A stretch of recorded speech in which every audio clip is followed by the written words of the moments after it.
O Alan, boa Alan. Tem algumas dúvidas quando a formular metas de longo prazo e separá-las em partes. Por exemplo, quando devo aplicar na Previdência e quando devo aplicar nas demais alocações de carteira, sendo que ambas é focar no longo prazo. Ótima pergunta e é uma dor de muita gente, Alan. De verdade, é uma dor de muita gente. Por quê? A gente precisa ter meta. Você está certo, o dinheiro tem que ter meta. E para isso que você cria essa disciplina, né? Por que eu vou poupar? Por que eu vou investir se eu não tenho aonde chegar? Então a gente quebra sempre em três grandes objetivos. O primeiro grande objetivo é o primeiro que todo mundo chega, que é reserva de emergência. O segundo grande objetivo vai estar ali os objetivos de médio prazo. E o terceiro grande objetivo é a aposentadoria. A gente falou bastante de aposentadoria aqui no início, fazendo planejamento. Eu vou falar também de reserva aqui para a gente entender um pouco mais. E no médio prazo, vai incluir ali ativos de médio e alto risco.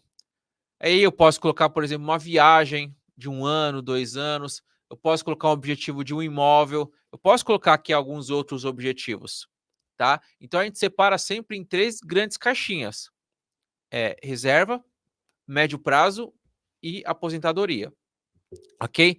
Então vamos lá, vamos tratar cada uma delas. Primeiro, reserva de emergência. Reserva de emergência é chato.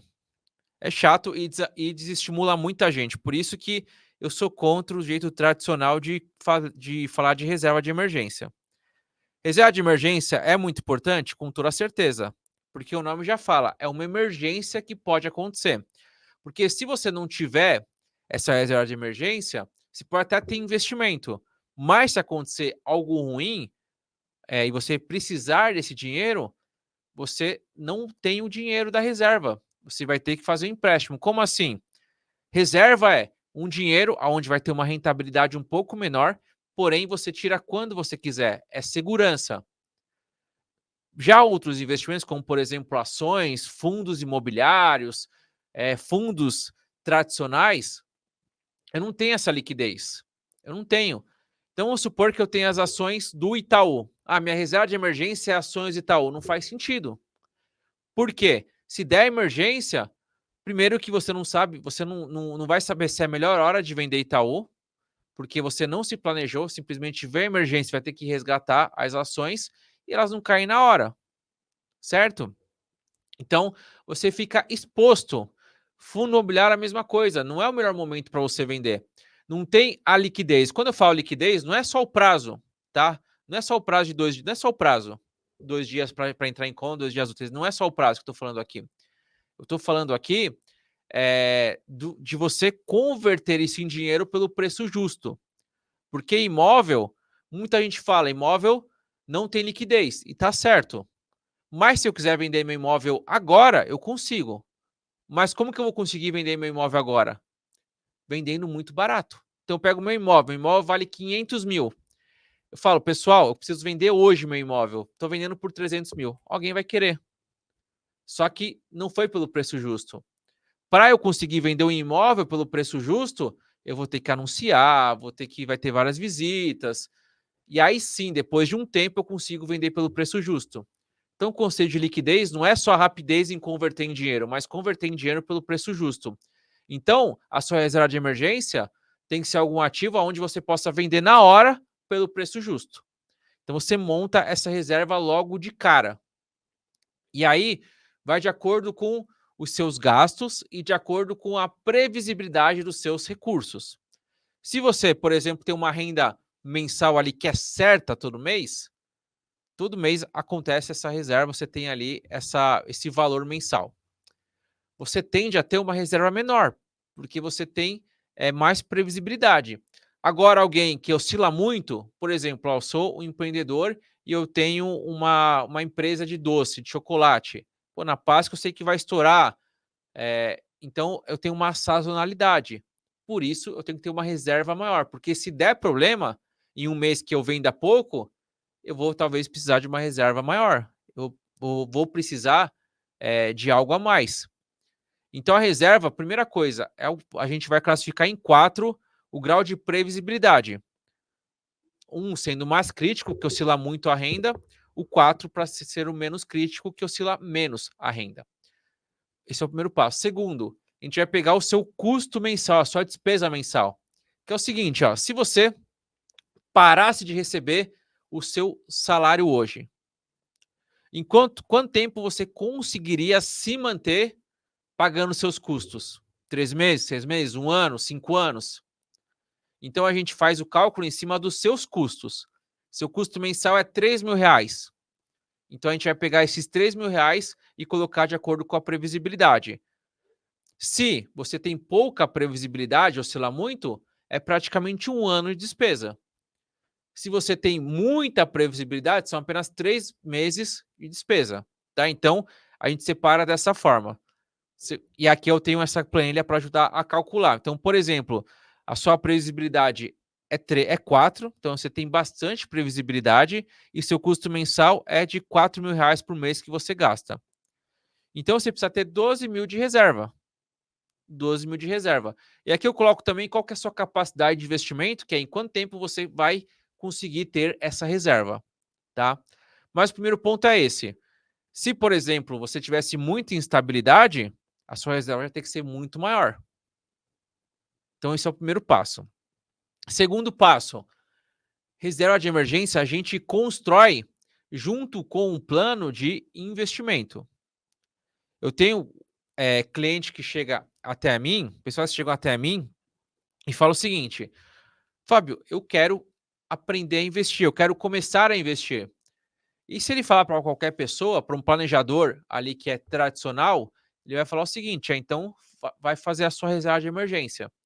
E aí você começa, tá bom, coloca no CDB, aí fica lá, CDB, CDB, CDB. Por exemplo, vamos supor que o seu caso aqui seja alguém com uma instabilidade maior.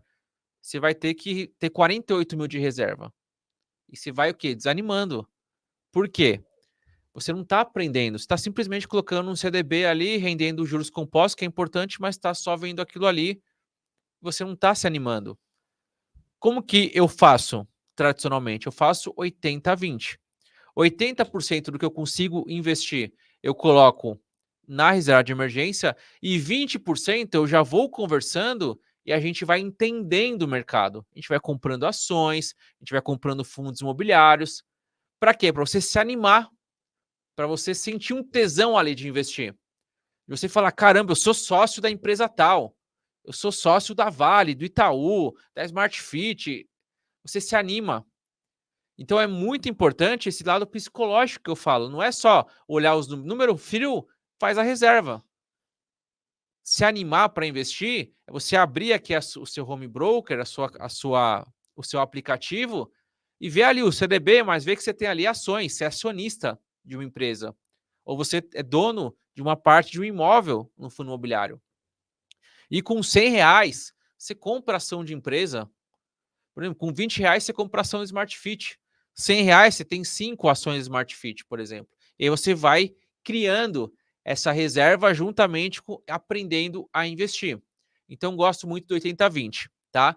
Então, a gente primeiro cria essa reserva juntamente com esse valor ali no meio, com esse mais arrojado. Para aposentadoria, aí a gente vai fazer um plano de aportes, olhando lá na frente, quando a gente precisa ter de dinheiro. E aí, quando eu falo aposentadoria, a gente pode falar de um VGBL, aonde você coloca tabela regressiva, que é uma previdência, e aí você vai pagar 10% de imposto sobre a rentabilidade apenas lá na frente. Por que que é bom? Porque quando você coloca num CDB, tem um vencimento, que é 4 anos, 5 anos. Então, quando você aplica em CDB, em 5 anos, o dinheiro cai na conta. Quando cai na conta, você tem que pagar o imposto, que acima de 2 anos é 15%. Então, não faz muito sentido para o longo prazo o CDB, tá? Então, uma opção é um VGBL. Outra opção que eu gosto bastante é NTNB, então vou mostrar aqui para vocês. E aí o VGBL é legal, a previdência é legal, porque você consegue mudar de banco se você precisar, você consegue mudar de plano a qualquer momento sem pagar nada. Olha só, vamos supor, estamos em 2023. Daqui 22 anos, eu posso garantir uma taxa dessa, é legal, que é 5,96 ao ano, mais a inflação. Então funciona da seguinte forma: o governo gasta muito. Vamos pegar um governo que gasta muito e começa a descontrolar as contas. Que isso vai fazer? Vai fazer com que os juros subam, vai gerar um impacto grande na economia. Ao gerar um impacto muito grande na economia, igual a gente teve recentemente, que foi a última vez que estourou muito a inflação, batendo 10%, 11%, teve a questão da pandemia, mas teve lá atrás, quando o governo mexeu em energia, você fica protegido. Olha a Argentina que está acontecendo. Então, na Argentina, a inflação está subindo, você ganharia em cima dessa inflação. É claro que lá você não receberia, né? Por causa dos calotes que o governo dá, mas aqui, por enquanto, está tranquilo. Então, você vai receber a inflação do período, ou seja, a remuneração, né, que eu mostrei ali na planilha, ali para você conseguir, que é 0,45 ao mês, a média, é isso. Você vai ganhar em torno de 0,45 ao mês. Se o governo fizer cagada, você ganha mais. Por quê? Para se proteger. Além disso, você ganha 5,96 a mais. Então, você vai ter todo ano 6% sendo remunerado, mais o IPCA. E é 2045 o vencimento, a 15 de maio de 2045. Então, você não precisa resgatar. Então, você vai ter todos esses juros ali recebido lá na frente. Então, para o longo prazo, é uma boa. Então, o VGBL é uma boa, Tesouro Direto, IPCA é uma boa. O pré-fixado, além de ser curto prazo, tá? Tem 2033 aqui. E o pré-fixado eu acho muito arriscado o cenário. Por quê? Um pré-fixado vai te pagar 11,74 para 2033. Mas se acontecer qualquer cagada, os juros dispararem, você imagina os juros no Brasil chegar a 20% e você tá ali no seu papel ganhando 11. Seu papel vai desvalorizar muito. Você ganhando 11, o mercado pagando 20. Então, pré-fixado, eu tenho um receio. Com essa taxa, eu tenho receio. Para valer a pena, precisa subir mais. Então, no pré-fixado, nesse momento, eu estou fora. Tesouro IPCA, eu acho que é uma boa, principalmente quando a gente fala de longo prazo, ok? Então, vamos concentrar reserva de emergência num CDB com liquidez diário, fundo DI ou o próprio Tesouro Selic, que é esse aqui. Então, o Tesouro Selic tem aqui para 2029, então 6 anos ali, tranquilo. Tesouro Selic, CDB ou um fundo DI para reserva. Para o longo prazo, um VGBL ou uma NTNB. E o restante para a gente construir essa carteira. Ações, fundos imobiliários, fundo multimercado, uma parte no exterior é importante. Então, você aplicar em dólar hoje também é muito mais fácil. A gente pode até depois entrar nesse assunto também. Então, assim que a gente monta as caixinhas, ok?